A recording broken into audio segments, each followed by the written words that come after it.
ವ್ಯಕ್ತಿಯೋರ್ವನ ಮೇಲೆ ಮಾರಣಾಂತಿಕ ಹಲ್ಲೆ ನಡೆಸಿದ ಆರೋಪಿಗಳ ವಿರುದ್ಧ ಕ್ರಮ ಕೈಗೊಳ್ಳದ ಗಂಗೊಳ್ಳಿ ಪೊಲೀಸರ ಕ್ರಮ ಖಂಡಿಸಿ ಹೊಸಪೇಟೆ ಗ್ರಾಮಸ್ಥರು ಗಂಗೊಳ್ಳಿ ಪೊಲೀಸ್ ಠಾಣೆ ಮುಂಭಾಗ ಪ್ರತಿಭಟನೆ ನಡೆಸಿದರು.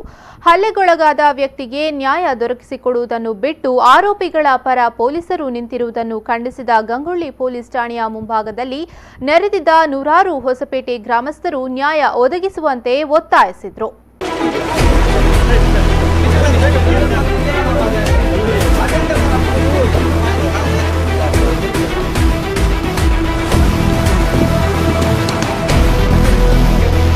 ತ್ರಾಸಿ ಸಮೀಪದ ಹೊಸಪೇಟೆ ನಿವಾಸಿ ಶಿವರಾಜ್ ಕಾರ್ವಿ ಮೂಲತಃ ಚಾಲಕನಾಗಿದ್ದು ಸೋಮವಾರ ರಾತ್ರಿ ಗೋವಾಕ್ಕೆ ಬಾಡಿಗೆಗೆ ಹೋಗಿ ವಾಪಸ್ಸು ಹೊಸಪೇಟೆ ಕಡೆಗೆ ತನ್ನ ಕಾರಿನಲ್ಲಿ ಬರುತ್ತಿದ್ದ ಸಂದರ್ಭ ರಾತ್ರಿ ಸುಮಾರು 11:30 ಹೊತ್ತಿಗೆ ತ್ರಾಸಿ ಮರವಂತೆಯ ಮಯೂರ ಧಾಬಾ ಸಮೀಪ ಹಿಂದಿನಿಂದ ಬಂದ ಇನ್ನೊಂದು ಕಾರನ್ನು ಇವರ ಕಾರಿಗೆ ಅಡ್ಡ ಇಟ್ಟ ಸುಮಾರು 6 ಜನರು ಏಕಾಏಕಿ ಮಾರಣಾಂತಿಕವಾಗಿ ಹಲ್ಲೆ ನಡೆಸಿದ್ದಾರೆ.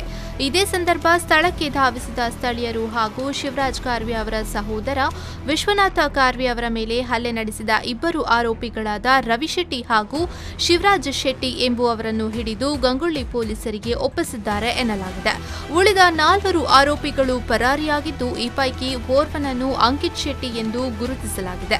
ಹಲ್ಲೆಗೊಳಗಾದ ಶಿವರಾಜ್ ಕಾರ್ವಿ ಕುಂದಾಪುರದ ಆಸ್ಪತ್ರೆಯಲ್ಲಿ ಚಿಕಿತ್ಸೆ ಪಡೆಯುತ್ತಿದ್ದಾರೆ. ರಾತ್ರಿ ಪೊಲೀಸರಿಗೆ ಒಪ್ಪಿಸಿದ ಇಬ್ಬರು ಆರೋಪಿಗಳನ್ನು ಪೊಲೀಸರು ಮಂಗಳವಾರ ಬೆಳಿಗ್ಗೆ ಠಾಣೆಯಿಂದ ಬಿಟ್ಟಿರುವುದು ಸ್ಥಳೀಯರ ಆಕ್ರೋಶಕ್ಕೆ ಕಾರಣವಾಗಿದೆ.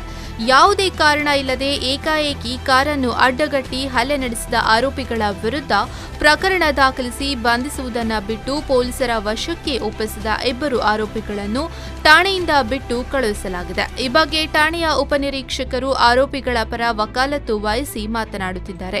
ಮಾರಣಾಂತಿಕ ಹಲ್ಲೆ ನಡೆಸಿದ ಆರೋಪಿಗಳ ವಿರುದ್ಧ ಸಣ್ಣ ಪ್ರಕರಣ ದಾಖಲಿಸಲಾಗಿದೆ. ಅಲ್ಲದೆ ಹಲ್ಲೆ ನಡೆಸಿದವರು ನೀಡಿದ ಪ್ರಕರಣವನ್ನು ದಾಖಲಿಸಿಕೊಂಡು ರಾಜಿ ಮಾಡಿಕೊಳ್ಳುವಂತೆ ಒತ್ತಾಯಿಸಿದ್ದಾರೆ ಎಂದು ಪ್ರತಿಭಟನಾ ನಿರತ ಹೊಸಪೇಟೆ ಗ್ರಾಮಸ್ಥರು ಆರೋಪಿಸಿದ್ದಾರೆ. ನಾವು ರಾಜಿಗೆ ಸಿದ್ಧರಿದ್ದೇವೆ, ಆದರೆ ಪೊಲೀಸರಿಗೆ ಒಪ್ಪಿಸಿದ ಆರೋಪಿಗಳನ್ನು ಠಾಣೆಗೆ ಕರೆಸಬೇಕು. ಯಾವ ಕಾರಣಕ್ಕಾಗಿ ಹಲ್ಲೆ ನಡೆಸಲಾಗಿದೆ ಎಂಬುದನ್ನು ತಿಳಿದುಕೊಂಡು ಪ್ರಕರಣವನ್ನು ಇತ್ಯರ್ಥಪಡಿಸಲು ಬಂದಿದ್ದೇವೆ. ಆದರೆ ಪೊಲೀಸರು ಹಲ್ಲೆ ನಡೆಸಿದ ಆರೋಪಿಗಳನ್ನು ಠಾಣೆಗೆ ಕರೆಸಲು ನಿರಾಕರಿಸುತ್ತಿದ್ದು, ಹಲ್ಲೆಗೊಳಗಾದವರ ಮತ್ತು ನಿರಪರಾಧಿಗಳ ಮೇಲೆ ಪ್ರಕರಣ ದಾಖಲಿಸುವ ಪ್ರಯತ್ನ ನಡೆಯುತ್ತಿದೆ.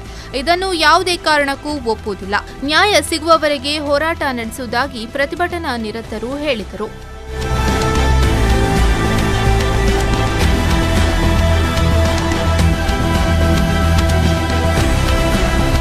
ಘಟನೆಗೆ ಸಂಬಂಧಿಸಿದಂತೆ ಗಂಗೊಳ್ಳಿ ಪೊಲೀಸ್ ಠಾಣೆಯಲ್ಲಿ 2 ಪ್ರತ್ಯೇಕ ಪ್ರಕರಣಗಳು ದಾಖಲಾಗಿದ್ದು ತನಿಖೆ ಮುಂದುವರೆದಿದೆ. ಕುಂದಾಪುರ ಡಿವೈಎಸ್ಪಿ ದಿನೇಶ್ ಕುಮಾರ್ ಗಂಗೊಳ್ಳಿ ಪೊಲೀಸ್ ಠಾಣೆಗೆ ಭೇಟಿ ನೀಡಿ ಸ್ಥಳೀಯರೊಂದಿಗೆ ಮಾತುಕತೆ ನಡೆಸಿದ್ದಾರೆ.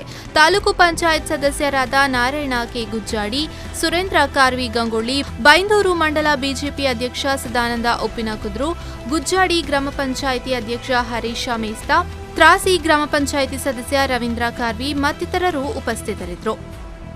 ಶ್ರೀಕಾಂತ್ ಹೆಮ್ಮಾಡಿ, ವಿ4 ನ್ಯೂಸ್ 24/7 ಕುಂದಾಪುರ.